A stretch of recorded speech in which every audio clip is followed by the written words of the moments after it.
Ako po yung magtatanong. Ako yung nagtanong na po noon, pero ang sagot sa akin, ang tungkol po to sa sa mga mason, yung sa mason sa simbahan. Kasi nagtataka ako kasi kinakailangan i-denounce daw siya bago tanggapin sa simbahan.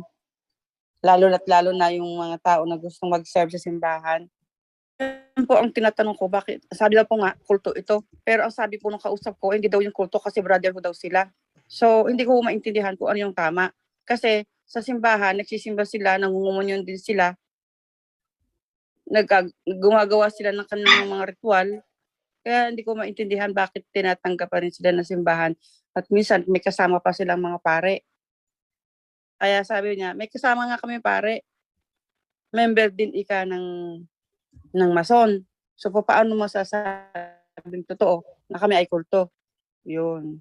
Kaya sabi ko, pwede bang pakipaliwanag mo sa iyong pare kung bakit hindi kulto ang inyong brotherhood? Yun po. Baka hindi ko rin lang maintindihan kung anong ibig sabihin ng kulto. Kulto, So, yun ang occultism. tanong ko. Ano po? Kulto, occultism. Aha. Pero ayaw po nilang tanggapin eh. Pero ang sabi po ng pare, sa amin namang parish, ang sabi ng pare, bago ka makapag-serve sa aking simbahan, kinakailangan i-denounce mo ang iyong brotherhood. Yun po sabi. Kaya nagtataka ako, bakit ang ibang pare tinatanggap, ang iba hindi? Una, kapatid, totoo talaga na may mga mason na may mga kaibigan pare at mga nagsisimba na mga kaanib sa mason. Para sa kanila, ang naturang grupo ay intended for connection, intended for business, fraternity. Yun po ang tinatawag, ibang pangalan, travelers, no? Ang kanilang pangalan. Pero kahit pa na sila'y sumusunod sa simbahan, kahit ba sila'y nangumunyon, kahit pa meron silang kaibigan na mga pare, hindi pa rin magbabago at hindi na bago ang Canon number 2335 sa Code of Canon Law. 23. Na Canon 2335. The Canon 2335 of the Code of Canon Law, which forbids Catholics under the penalty of excommunication to enroll in Masonic or other similar associations. Ano pong ibig sabihin similar association? Dahil meron pong dimuli, no, sa mga anak. Meron ding Eastern Star sa mga asawa. Opo. At sa totoo lang mga kapatid, hindi lang sa aklat ko nabasa, pati na sa karanasan, ang pinaka-obstinate spirit, ulitin ko, ang pinaka-obstinate occult spirit na mahirap tanggalin kahit pa sa solemn exorcism ay ang spirit fallen angels connected sa Freemasonry. Ayun. Bawat sa ritual kasi, kahit kay Father Chandra Perger, yung ritual, yung maliit na ritual. Opo. Sandali muna yung ritual na maliit. Kahit kay Father Chandra Perger, no, na bawat stage sa first ito, kahit dito, no, napakaliit. Makita po natin dito ang renouncement of involvement sa Freemasonry.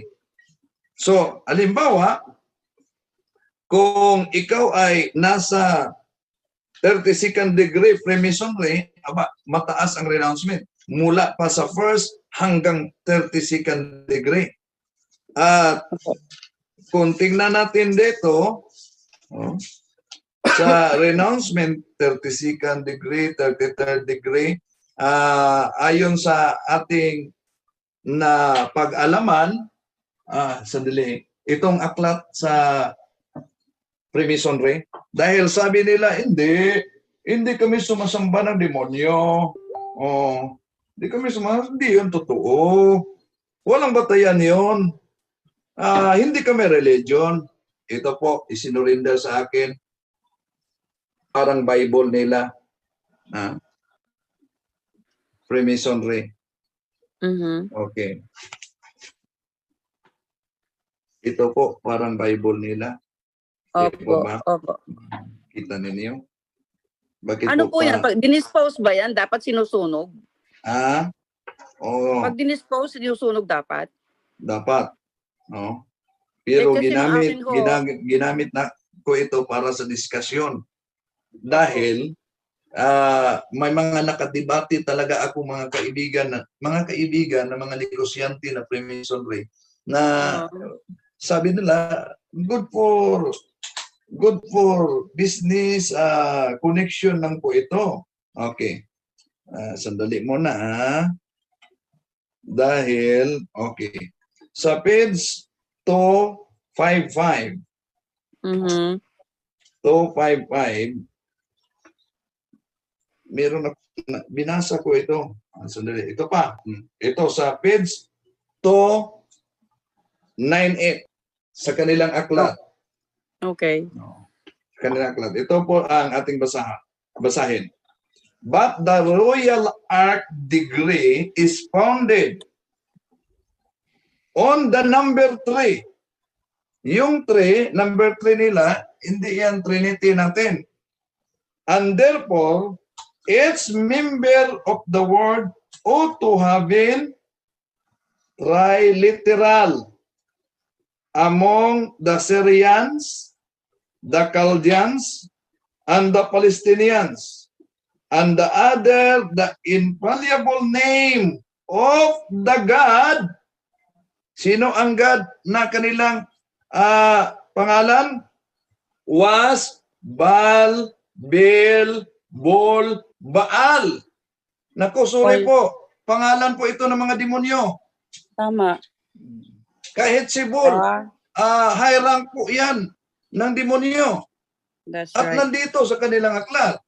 Kaya nga, hindi mali ang turo ng simbahan at hindi nagbabago ang turo ng simbahan sa kanon. Magalit man ang mga kaibigan, pero yon ang totoo. Canon 2335 na ang lahat ng mga Katolik pinagbabawalan under the penalty of excommunication to enroll in Masonic or other similar associations. Opo. Marami po sa military ang Mason. Oo, kahit sa mga politiko. Totoo po yan. Paano yun? Tinapon ko po yung mga libro. Mas mabuti, sinunog to. Bakit po? Meron po ba kayong member sa family na membro sa yung asawa Mason? ko po naging Mason. Naging Mason po yung asawa ko. Hindi ba siya nag-renounce? Dinenounce po niya kasi bago po siya sinabi ng pare, bago ka mag-serve sa akin, kumpisal mo yan. I-denounce mo siya. Tatanggapin kita. Yun ang kaya nagtataka po ako, bakit kinakailangan i-denounce samantalang ang iba pinipilit nila na hindi daw yun kulto at brotherhood. Tuloy-tuloy pa rin sila nagkukumunyon at nagsisimba sa Katolikong simbahan. Dahil ito kasi ang argumento ng mga Mason na nakadebate ko, ito talaga ang kanilang argumento. Bawal ninyo na magiging kaanib sa Mason, ngunit yung mga kaparian niya tumatanggap ng donasyon galing sa Mason. Yun ang kanilang argumento. Sinagot ko naman sila. Pag kayo'y mag-donate sa simbahan, hindi po tinanong Mason ka o hindi. So kung alam mo na bawal yan, pwede kang hindi na mag-donate. Yeah. Sige po. Maraming salamat, Brother Wendell. Maraming salamat for the enlightenment. Deal Angelo Montajes, paki-unmute at open ang camera po. Magandang gabi po sa inyo, bro and sis. Ang tanong ko po ay, ano po ang masasabi niyo sa Freemasonry po, bro? Okay, maraming salamat. No? Yun po ay mariing ipinagbabawal sa simbahang Katoliko ang pag-anib sa grupo ng Freemasonry. No? Sa canon law natin at yung deklarasyon na inilabas ni Pope John Paul II noong 1983, hindi nagbago. Yung inilabas din na deklarasyon on Masonic Association sa taong 1983 ni Cardinal Joseph Ratzinger na ngayon siya ang ating Pope Benedict XVI Emeritus. Noong siya pa ang prefect of the Congregation for the Doctrine of the Faith, ay talagang may approval yun ni Pope St. John Paul II ang Declaration on Masonic Association na ipinagbabawal sa lahat ng mga Katoliko ang pag-anib sa naturang grupo. Ang deklarasyon ay nagpahayag that faithful who enroll in Masonic associations are in the state of grave sin and may not receive Holy Communion. At dinagdag pa sa naturang dokumento, the Church negative judgment and regard to Masonic associations remains unchanged. So, hindi nagbago. At noong panahon ni CBCP President Archbishop Socrates Villegas, nagpadala sila ng sulat sa Congregation for Doctrine of the Faith dahil may mga nagtatanong kung may pagbabago ba sa deklarasyon tungkol sa pagsali sa Freemasonry.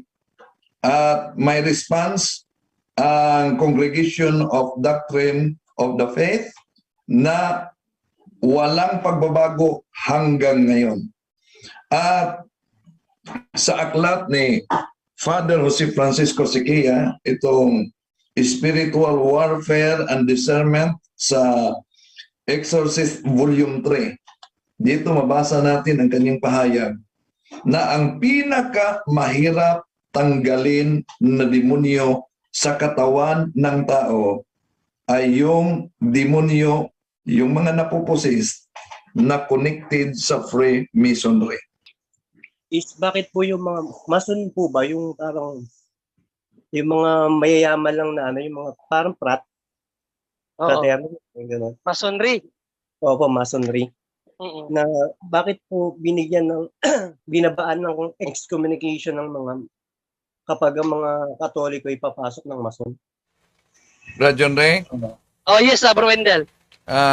nandito ang Bible ng Mason. Ito po, isinurrender ito sa akin at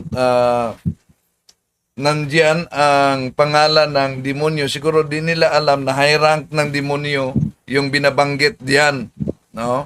At sa Ministry of Exorcism, Liberation Ministry, ang pinaka-obstinate spirit na tanggalin sa napossess yung espiritu na connected sa Freemasonry. At tandaan natin, si former President Manuel L. Quezon, former Grand Master siya sa Grand Lodge sa Free and Accepted Masons of the Philippines. Pero, inaabandon niya ang naturang grupo. Agosto 1954, nagpalabas ng sulat si former President Manuel L. Quezon. Sabi niya, I abandon Masonry and I abandon it forever. Not only because this is a condition sine qua non for a Catholic, but because the religious beliefs that I now sincerely profess are in direct opposition to certain Masonic theories. So, isa yan sa binanggit ni Manuel L. Quezon. At bago lang, ang bagong abot ng Benedictine order, si Abot Savio Sicuan, ito po ang kaniyang pahayag dahil maraming mga mason o mano na pumupunta sa kanilang monasteryo. Ang bagong abot sa Transfiguration ng Benedictine Abbey tungkol sa Freemasonry. Brother John Ray? Sunod-sunod ang tanong ng mga kapuntos natin patungkol po sa estado ng mga Katoliko na naging membro ng Freemasonry, no? At kahit papaano ay nakasagot naman tayo sa tulong ng ating makasama sina Bro Wendell at Bro Angel, no? Bro Tata at sa iba pa nating makasamahan na mabigyan ng kaliwanagan, no, yung mga kapatid nating or kapuntos natin na nagtanong about sa Freemasonry, yung status baga nila at ng simbahan. So last week lang nga si Father Fran, ang spiritual director ng CFD National, nag-post siya na gumawa siya ng article about estado ng Freemasonry ng mga Katoliko, no? Ayon sa katuruan ng simbahan. So gumawa siya. So agad-agad ako nag-message kay Father Fran para humingi ng kopya. At nung natapos nga ni Father Fran, binigyan naman niya ako at nabasa ko lahat.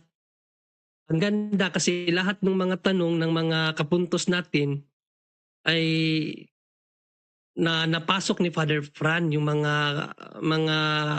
usual na katanungan sa mga Katoliko na naging membro ng Freemasonry. Kaya naisip ko na maganda tong i-topic, no, dito sa punto por punto. Kaya nag-message ako kay Father Fran at humingi ako ng sa kanya, basbas na gamitin itong article niya para maipalaganap, kasi yun din naman ang hangarin ni Father Fran, na maituro yung tamang impormasyon, no, at yung tamang ng simbahan patungkol sa mga Katoliko na naging miyembro ng Freemasonry, at ito ay panawagan mismo ng simbahan.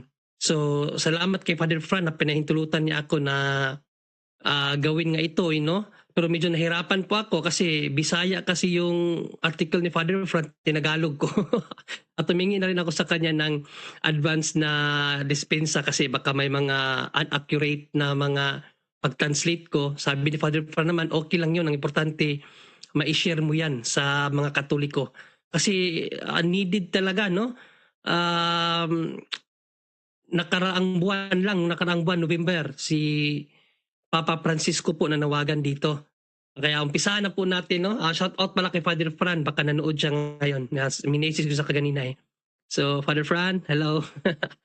Salamat po Padre, no, sa pahintulot. Basahin muna natin yung nilalaman, no? Or yung ni Father Fran sa kanyang article, yung kanyang hangarin kung bakit niya isinulat ito. Actually, mayroon pa siyang isinulat na parang short history ng Masonry, hindi ko na isinama, no, kasi medyo nahirapan na akong i-translate. Actually na-translate ko pero hindi ko na siya sinama dito sa PowerPoint kasi tapos sa oras, kailan ko lang siya kasi tinranslate sa Tagalog at mahirap i-translate. Ang Google minsan hindi pa accurate yung pagka-translate niya. So parang inisa-isa ko pa, no? So tingnan na lang muna natin mga kapuntos ang pahayag ni Father Fran, no, sa paggawa niya ng article na ito para may idea din tayo, no, kung ano ang pinanghuhugutan dito ni Father Fran. So ito po ang sabi ni Father Fran, ano? Ang sanaysay na ito sa anyo ng tanong at sagot tugon sa panawagan ni Papa Francisco sa pamamagitan ni Victor Cardinal Fernandez, Prefect Dicastery for the Doctrine of Faith. So panawagan to ni Papa Francisco, no?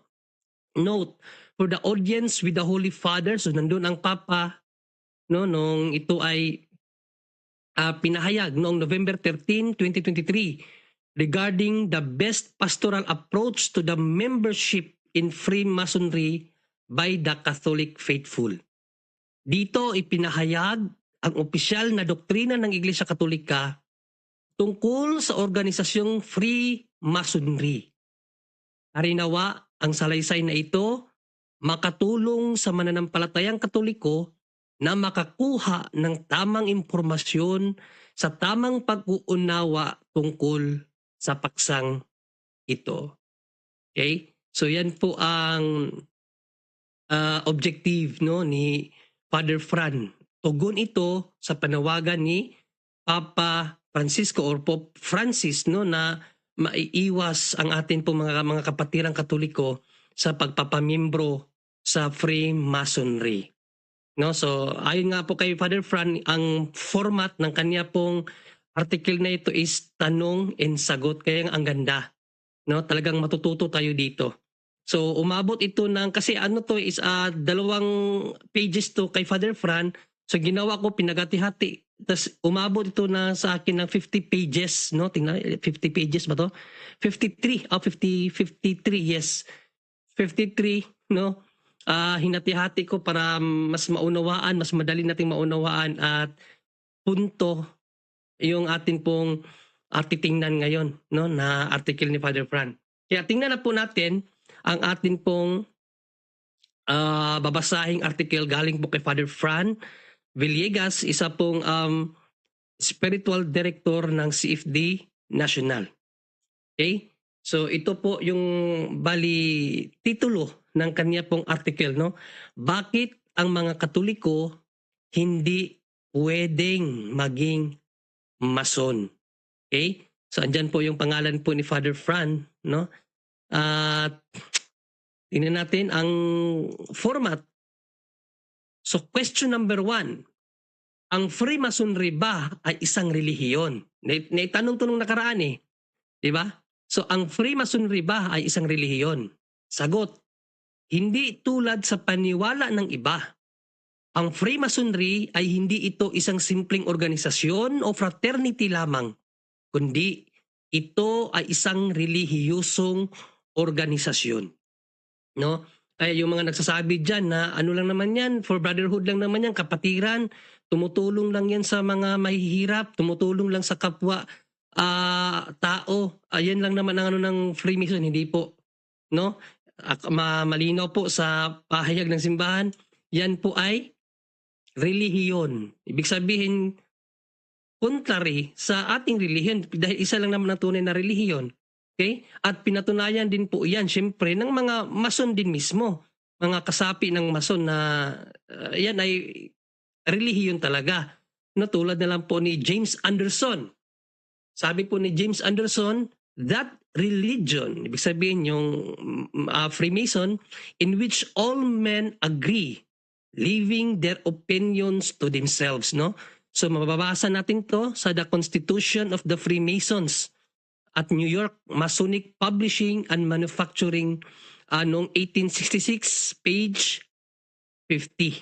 Yan.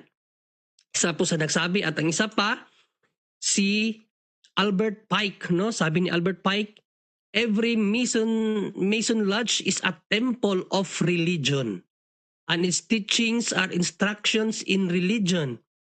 Masonry is the universal, eternal, immutable religion such as God. Ayan, no? Naniniwala din sila ng Diyos. Pero syempre, hindi ito yung banal na sa tatlo. Planted it in the heart of universal humanity. Mababasa naman ang statement nito sa Morals and Dogma of the Ancient and Accepted Scottish Rite of Masonry, Masonic Publishing Company, noong 1874, page 213 to 219. No? So yan po ang mga membro mismo nagpatunay na yan ay isang relihiyon at hindi po isang brotherhood lang, no? Yung sinasabi ng iba na para bang samahan lang na nabuo para makatulong sa iba, hindi po, relihiyon po 'yun. No, according po sa simbahan at according din po mismo sa mga mason na miyembro din, no? At sabi pa ng isang professor din, no, na si ah, Professor William Wallen, no? Report on Freemasonry for US Bishop noong 1985, sabi niya, not only does Freemasonry see itself as the universal religion, yun religion pa rin, while Christianity is simply another of the dozens of sects whose particular opinions have divided mankind over the ages. No, ayon po yun sa report, no, ng isa pong professor, no, sa ang report niya sa Freemasonry for US Bishop noong 1985. Siguro konsilyo siguro na report 'yan. No, kaya relihiyon po ang isang mason na hindi po siya isang samahan lang or fraternity, hindi po siya simpleng fraternity lang, kundi isa po siyang relihiyon. Okay? Religion po siya. Mayroon silang kinikilalang Diyos. Siyempre, ang Diyos na yan, hindi yan yung Diyos na kinikilala natin. Kaya, ingat po sa mga Katoliko na umaanib dyan, no? Kasi ibang Diyos na po ang inyong kinikilala kapag napaanib po kayo dyan.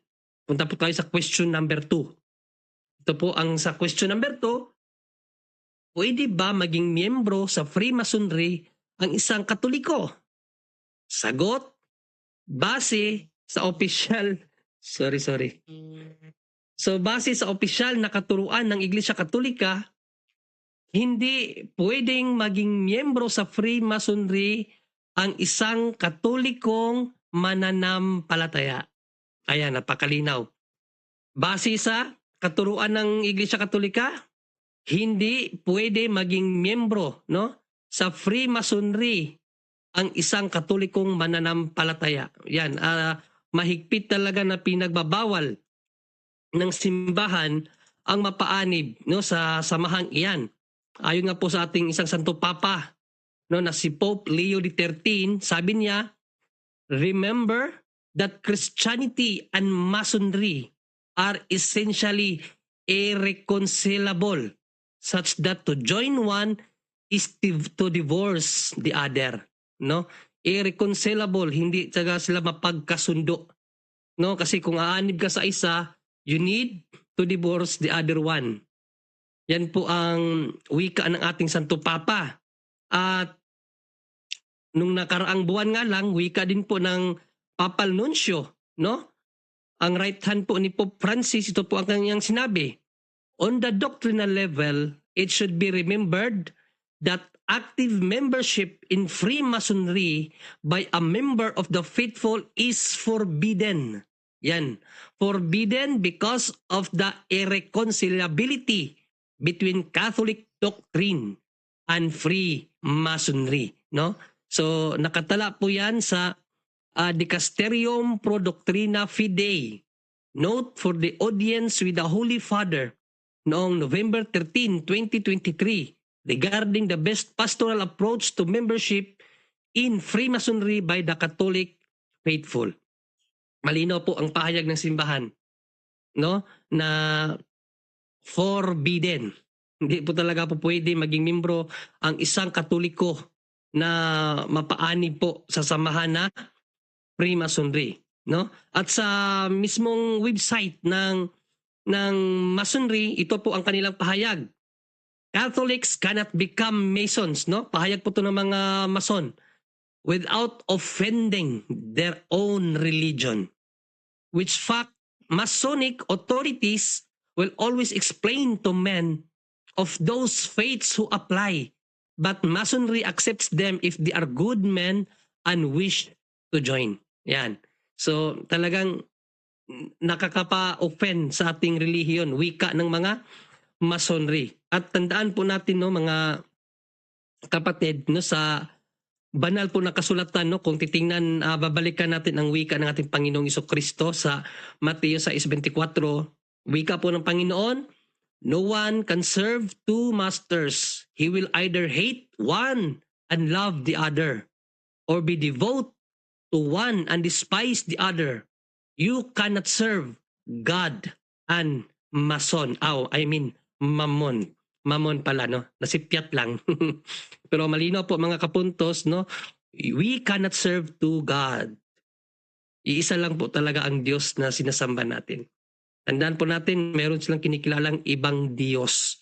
Galing na po mismo, no, doon sa samahan nila na 33-degree level na yon, no? Mataas na po ang mataas na po ang kaniyang katungkulan bilang isang Freemason, no? Meron na po silang kinikilalang Diyos. At alam naman po natin, hindi po yan yung Diyos na sinasamba nating mga Katoliko. Kaya po mga kapuntos, kaya ingat, no? Question number 3. Ano nga ba ang rason kung bakit ipinagbawal ng simbahan ang pagsali sa Freemasonry? Sagot, ang Freemasonry mismo. Sa esensya nito, hindi talaga tama, hindi akma sa pananampalatayang Katoliko. May aral ang Freemasonry na salungat sa mga batakang Kristiyanong doktrina, no? Irreconcilability of doctrines. Ibig sabihin, taliwas ang kanilang aral sa aral ng simbahan. Ano ba kasi ang aral ng mga Mason? So ito po ang ilan sa aral nila, no? Una, itong tinatawag na naturalismo. Ano ba ang naturalismong aral? Ang naturalismo ayon kay Papa Leo XIII ay ang pagtanggi sa anumang relihiyosong dogma o katotohanan na hindi kayang unawain ng talino ng tao, at sa gayon ay itinataguyod ang katwiran ng tao bilang sapat na paraan ng kaalaman. Na Humanum Genus 1884 number 12, no? So yan yung dokumento kung saan sinabi yan ng ating Santo Papa. Sa makatuwid, walang lugar para sa mga supernatural na katotohanan tulad ng biyaya, banal na awa, mga himala, pananampalataya at iba pa sa naturalism. Ibig ko sabihin, sa aral nila ng naturalismo, hindi sila naniniwala, no, sa mga biyaya, banal na awa, himala at even faith. Hindi nila pinaniniwalaan yun, yung faith nating mga Katoliko sa nag-iisang tunay na Diyos. Yan po ang naturalismo, no? Ano pa? Sa aral ng mga Mason, ito pong tinatawag na deismo. Ang deismo ay itinatanggi ng deismo ang banal na pahayag or divine revelation. Ang deismo din ay naniniwala na ang Diyos, pagkatapos ng paglikha sa mundo, ay wala ng kinalaman pa sa kanyang mga nilalang. Labag ito sa doktrina patungkol sa divine providence. So yan po ang deismo, no? Na after ginawa ng Diyos ang lahat, ay wala nang pakialam ang Diyos sa kanyang nilalang. Contrary to the fact, kasi sabi nga ng Panginoong Jesucristo sa atin, Matthew 28:18-20, I will be with you forever till the end of times. Kaya contrary talaga siya sa aral natin ang aral nila. Kaya ingat po tayo mga Katoliko dyan, no? Na mga nahihikayat, no? Na sumali sa kanila. At isa pa sa aral na itinataguyod ng mga Mason, ito pong religious indifference, no? Sabi po dito, ang religious indifference ay pagtuturo at pagsasanay na ang lahat ng relihiyon ay pantay, na mabuti at pantay na kayang gabayan at dalhin ang tao sa kaligtasan. Itinuturo din ito na walang isang uri ng paniniwala, pag-uugali at pagsamba na ipinahayag ng Diyos. Lahat ng relihiyon ay pantay-pantay. Salungat ito sa dogma na ang simbahang Katoliko lamang ang nag-isa at tunay na relihiyong itinatag ng Diyos nang ipanganak si Kristo, ang anak ng Diyos. Yan. Isa po yan sa napakamaling turo, no? Na lahat ng relihiyon ay pantay-pantay. At kung makikita natin, kahit po Muslim, Hinduism ay pwede pong sumali sa Masonic movement. Dahil sa kanila nga, walang relihiyon na tunay, kundi lahat ay pantay-pantay. Yan po ang kanilang paniniwala, no? Religious religious indifferentism. At isa pa sa kahulugan ng religious indifferentism, ang mga aral, wait, sorry. Diisimo, no? Ayan, so ang isa pa sa, ang mga aral na nabanggit ay nagbunga naman ng mga iba pang doktrina na salungat sa pananampalatayang Katoliko tulad ng relativismo, pagtanggi sa layuning paghahayag ng Diyos, pagtanggi sa magisterium ng simbahang Katoliko at iba pa, no? Ayon po yan sa German Bishop Conference noong 1980, May 12, to the question of the membership of Catholics in Freemasonry, no, by Justo Cipriano, Catholicism and Freemasonry, Theological Centrum, Documentation Service noong 1988, Volume 1, Number 9, page 311 to 312. Walang duda na ang Freemasonry becomes a rival to the religion of the Gospels. New Catholic Encyclopedia, Volume 6, page 137. Napakalinaw, no? Sabi sa encyclopedia, ano daw? Freemasonry becomes a rival to the religion of the Gospels. Yan po ang sabi ng New Catholic Encyclopedia, Volume 6, 137. No? So, delikado po ang kanilang mga doktrina, mga kapuntos, mga kapatiran naming Katoliko dyan na napaanib. No? Kung napanood po kayo ngayon, meron pong advice si Father Fran mamaya. Malalaman nyo kung ano ang dapat nyong gawin. Okay? Patuloy po natin ang pag-aaral. Dito na po tayo sa question number 4. Hindi ba dapat huwag pigilan ng simbahan ang mga Katoliko na umanib sa Freemasonry? Dahil gumagawa din naman ito ng pagtulong sa mahihirap at sa mga nangangailangan. Sagot, ang pagbabawal ng Iglesia Katolika sa kanyang mga anak sa pagpamiyembro sa Freemasonry ay hindi nakabatay sa mga gawa ng pagtulong, kundi sa mga maling doktrina ng Freemasonry. No? So ibig sabihin, hindi po minamali ng simbahan yung pagtulong. Nananawagan ang simbahan na tulungan ang mahihirap. Kaisa po natin lahat ng mga tao, lahat ng relihiyon na tumutulong sa mahihirap. Pero pagdating po sa doktrina, ibang usapan po yon. No, doon po nagkakatalo sa doktrina. Dahil isa lamang ang binigyan ng mandato ng Diyos na turuan ang lahat ng tao. Sabi ng Panginoong Jesucristo, disciple all the nations. No? Turuan niyo sila at gawing mga alagad ko. Wala pong ibang inutusan dyan, simbahan lang. Okay? Kaya pagdating po sa doktrina, makinig sa simbahan at hindi po sa ibang organisasyon lamang. No? Wika po ni Father Fran, sabi po ni Father Fran, mabuti ang tumulong sa mga nangangailangan. Ngunit, hindi lamang iyan sapagkat pagdating sa kaligtasan at sa ikabubuti ng kaluluwa, ay kinakailangan din ang pagkaalam sa katotohanan. Unang Timoteo 2:4, ang grasya sa Diyos, Efeso 2:8-10 at Tito 3:5. Ang ating mga mabubuting gawa para maging kalugod-lugod ito sa Diyos or meritorious ay magdadala sa atin tungo sa kaligtasan, no? Salvific, ay kinakailangan din natin ang biyaya ng ating Panginoong Jesucristo. Yan po, no? So, hindi naman talaga po masama ang tumulong Well, actually, kinakailangan talaga ang mabubuting gawa. Wika natin Panginoong Jesucristo. No? Kaya, kung pagtulong naman po ang pag-uusapan, no, hindi naman po natin kinakailangan maging miyembro po ng Mason. Dahil sa Katoliko po mismo, mayroon na pong mga offices ang Katoliko, yung mga charity na handa pong tumulong sa mga mahihirap. No? Kung talagang nais mo isang Katoliko na makatulong sa iba, hindi mo na kailangan magmason. Dahil meron po tayong mga charity. No? Ito po ang iilan, no, sa mga charity na under ng Catholic. No? Ang Caritas, yan. Society of St. Vincent de Paul and Missionaries of Charity ni Mother Teresa of Calcutta, no? So kung yun lang po ang nais nyo makatulong, no need na po magpamembro sa Mason. no, dahil doktrina po ang pinag-uusapan diyan, hindi po ang pagtulong lang. Dahil sa pagtulong lang, meron po tayong mga charities para po hindi na tayo malagay sa alanganin ang atin pong pananampalataya.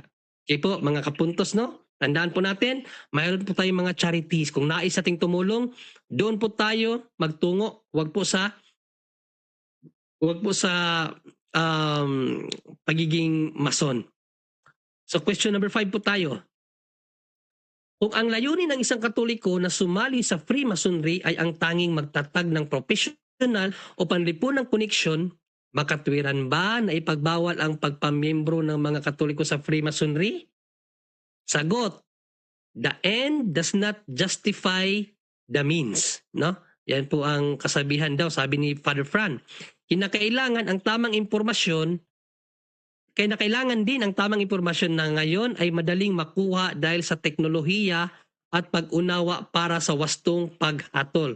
Juan 7:24. Ibig sabihin, hindi po puro gawa lang. Kinakailangan din po natin ng tamang impormasyon at yung ano yung sinabi ni Father Fran? Yun nga, yung kinakailangan ng tamang impormasyon, no? Lalo-lalo na po ngayon na ano na po natin ang technology, no? At sabi pa nga ni Father Fran, bilang karagdagan sa pagpapasakop sa Freemasonry ay inilalagay niya ang kanyang sarili sa sitwasyon na nagpapahina sa kanyang pananampalatayang Kristiyano. Dapat tandaan na ang Diyos may mando sa atin sa kanyang unang utos na alagaan at protektahan din natin ang banal na katotohanan laban sa mga maling katuruan. So yun po ang mandato ng Diyos, no? Hindi po puro mabubuting gawa lang din. Hindi, kinakailangan din natin ng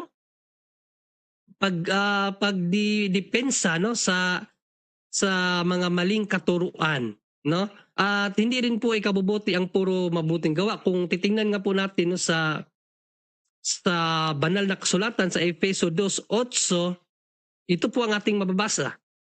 Sapagkat dahil sa kagandahang loob ng Diyos, kayo ay naligtas sa no? Kung yun ang ipinagmamalaki natin, mabubuting gawa, hindi po yan nagiging kalugod-lugod din sa Diyos.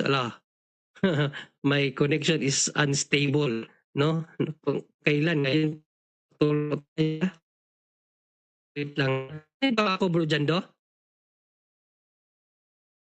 Putol-putol, bro. Okay, humina yung connection ko, bro. Sige lang, patuloy lang natin. Connecting ako. Wait lang, humina yung signal ko. Kung kailan saka pa humina yung internet. Ayan, reconnected na. Sige, so patuloy po natin. Ano pa ba ang bilisan na lang siguro natin, ano? Ayan.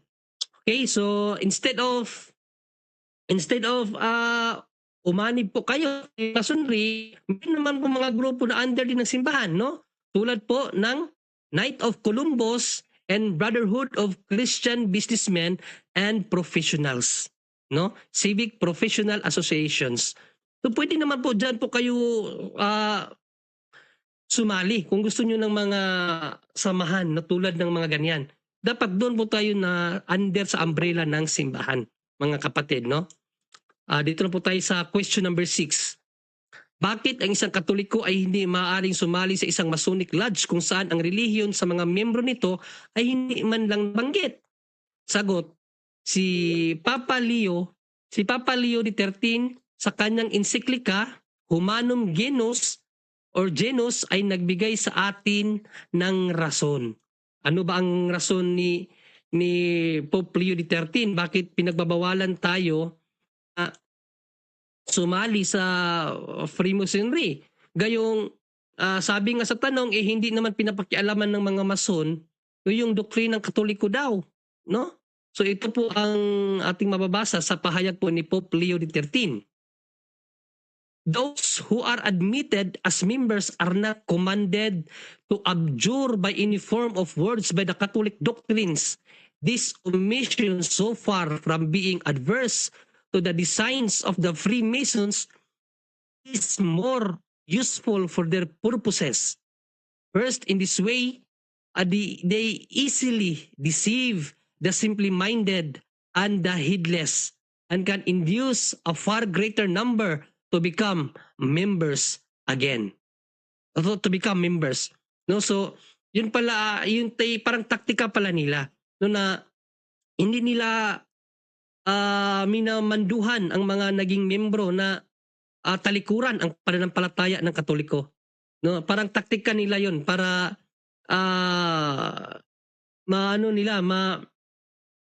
ano yung sabi, useful, no, Putol, bro.